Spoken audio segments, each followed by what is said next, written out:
ग्वालियर में Delhi crime branch police और ED के अफसर बनकर बुजुर्ग दंपति को 22 दिन तक डिजिटल अरेस्ट करने का मामला सामने आया है। मध्य प्रदेश सहकारी दुग्ध संघ के रिटायर्ड तकनीशियन और उनकी पत्नी को डिजिटल अरेस्ट किया गया है। ठगों द्वारा दंपति को डिजिटल अरेस्ट कर 700 करोड़ रुपए की लेन देन का हवाला देकर उनके बैंक खाते से 7,10,000 रुपए ठग लिए गए और 22 दिनों तक ठगों ने दिन और रात बुजुर्ग दंपति को वीडियो और ऑडियो कॉल से निगरानी में रखा। ठगों के शिकंजे से निकलने के बाद दंपति ने इसकी शिकायत ग्वालियर क्राइम ब्रांच से की है, जिसकी शिकायत के बाद क्राइम ब्रांच पुलिस ने अज्ञात ठगों के खिलाफ मामला दर्ज कर मामले की जांच शुरू कर दी है।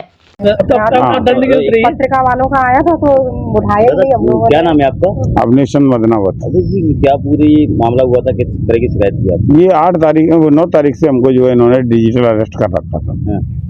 तो डिजिटल अरेस्ट किया है और फिर उसके बाद जो है हमको बराबर जो है फ़ोन पे ये परेशान कर रहे थे। इन्होंने क्या किया कि जो वीडियो कॉल पे ले रखा था। जब भी हम कहीं बाहर जाते थे तो वो बोलते थे कि हमसे परमिशन लेके जाएं और उसके उपरांत जो है जब आप जो लौट के आ जाएं तो हमें बता दें। तो जब बाहर होते थे उस समय ये ऑडियो कॉल पे लेते थे। तो ऑडियो कॉल पे इतना तो हम समझते हैं कि आवाज़ जाती है, हमें नहीं किसी से बात नहीं कर सकते थे, पहली चीज़। दूसरी चीज़, इन्होंने इतना डराया कि आपका पड़ोसी हो सकता है, भाई हो सकता है, भतीजा हो सकता है, रिश्तेदार हो, कोई आपका करीबी ही इसमें इन्वॉल्व है क्योंकि आधार कार्ड आपका लगा हुआ है। क्या कहा था, क्या धमकी? तो इस कारण से हमने किसी को बताया नहीं। क्या बोला? क्या बातों जहाँ से लिया आपने? उन्होंने ये कहा, अच्छा किस बात को जहाँ से भी लिया, उन्होंने ये कहा कि इसमें 700 करोड़ का जो है तो आपकी सिमों से लेन देन हुआ है, इसका इनकम टैक्स अदा नहीं है। अगर इनकम टैक्स अदा नहीं है तो इनकम टैक्स की चोरी करना एक बहुत बड़ा जुर्म है। यहाँ सब सही कह रहे हैं आप, जुर्म है। तो अगर इसको क्राइमर को नहीं पकड़ा जाएगा तो वो आप जो है उसमें दोषी माने जाओगे। कितने ले लिया आपसे? 7,10,000 रुपए का RTGS करवाया 11 तारीख को। कैसे पता चला आपकी आपके साथ ठगी हुई है? ये जब हमें उन्होंने कहा था कि आधा घंटे से 2 घंटे के अंदर हम वापस कर देंगे और जब हमारा करीबन 15 दिन तक वापस नहीं हुआ तो हमारा दिमाग जो है फिर वो होने लगा। मैंने कि ये वापस नहीं कर रहे, इस फ्रॉड भी हो सकते हैं। क्या बोलकर पैसा लिया था? तो ये बोला था कि हम जो है RBI में जो है इसको जमा करवा रहे हैं, तो ये खाता RBI का है आपके पास। तो मैंने कहा RBI का तो नहीं है। तो बोले नहीं, ऐसे ही जो है ना नियम से टेम्परेली खोले जाते हैं ये। तो RBI में जब जो है इंक्वायरी हो जाएगी उसके बाद आपका पैसा रिफंड कर दिया जाएगा। हाँ, उन्होंने पैसा वापस नहीं किया और हमसे ये भी कहा कि आप अपने फंड से पैसा निकलवाएं। तो हमने कि हम फंड से पैसा किसी भी कंडीशन में नहीं निकालेंगे क्योंकि वहाँ हमको इंटरेस्ट अच्छा मिलता है। तो वो बोले कि साहब इंटरेस्ट तो जो पोस्ट ऑफिस में मिलता है, यहाँ भी कई जगह उन्होंने वैसे।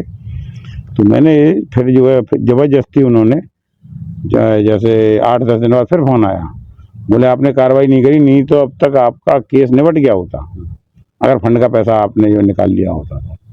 कितने दिन अरेस्ट करके आपको डिटेल? 9 तारीख से लेकर 30 तारीख तक। 22 दिन आपको? हाँ, 22। इसकी शिकायत की थी आपने? हाँ, हमने 31 तारीख में शिकायत करी है क्राइम ब्रांच में जाके। FIR हुई? हाँ, FIR तो अभी नहीं हुई है परंतु कार्रवाई चालू हो गई है। उन्होंने कहा है कि हम इस कार्रवाई को जो है तुरंत ही वो कर रहे हैं और आपकी FIR 2-1 दिन में हम करवा देंगे। क्या नाम है? मेरा नाम सीमा मदनावत है। सीमा जी, जब आपके हस्बैंड को मैं डिजिटल कर रखा था उस वक्त आप क्या कर रहे थे, फिर आप कैसे शामिल हुए उसमें? मैं तो घर के ही काम कर रही थी, पूजा वगैरह यही सब घर के ही काम सुबह जो रहते हैं कि वही।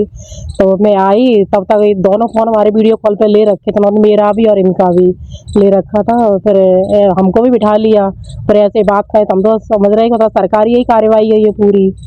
तो लेकिन इतना अवेयरनेस कर रहे हैं, मैसेज आते हैं, आपने सुना कहीं मैसेज? हाँ, मैसेज सुना है ना, अमिताभ बच्चन जी बोलते हैं कहीं अपन लोग फ़ोन लगाते हैं उस समय बोलते हैं, लेकिन फिर भी उस समय कुछ समझ में ही नहीं आया हम लोगों के मतलब ये फ्रॉड भी हो सकते हैं। डर गए थे हम लोग, सरकारी ही कार्रवाई समझ रहे थे। जब ये समझ रहे थे तो हम लोग उन्होंने इंडिया गवर्नमेंट के उन लोगों ने यही बोला था मेरे से, तो क्या मतलब मैं रोने लगी। तो उन्हें पैसा ले रहे हैं ये लोग, वो वाला पैसा भी वापस नहीं किया, फंड के लिए भी बोल रहे हैं ये लोग। तो फिर मैं बोली कि मतलब आप लोग पैसा वापस करो, तो बोले कि पैसा आ जाएगा आपका मैडम और आपके पति को बचाने आए हम लोग। हाँ, ये बोला था उन लोगों ने। हाँ, पूरे डिजिटल अरेस्ट का मामला सामने आया, 7,10,000 मामला था, क्या कार्रवाई? जी, एक डिजिटल अरेस्ट का मामला सामने है जिसमें उनने ईडी और सीबीआई एजेंसीज को इम्पर्सोनेट करते हुए 7 लाख की ठगी की है। अभी आवेदन प्राप्त हुआ है, इसमें प्रथम सूचना रिपोर्ट दर्ज करके अग्रिम कार्रवाई की जाएगी। इतनी अवेयरनेस के बाद भी लोग ठगी का शिकार देना चाहते हैं। नहीं, अवेयरनेस के बाद केसेस में कमी आई है और अभी ये काफ़ी समय बाद एक केस आया है। पहले बहुत फ्रीक्वेंटली केसेस आते थे, तो अवेयरनेस से कमी तो आई है, बट जो घटनाएं हो रही हैं उस पर फिर पुलिस गंभीरता से उसको संज्ञान में लेके गिरफ्तारियां करता है। पहले भी दोनों डिजिटल अरेस्ट के प्रकरणों में 10 और 20 गिरफ्तारियां हो चुकी हैं, इसमें भी पंजीबद्ध करके जल्द गिरफ्तार करेंगे।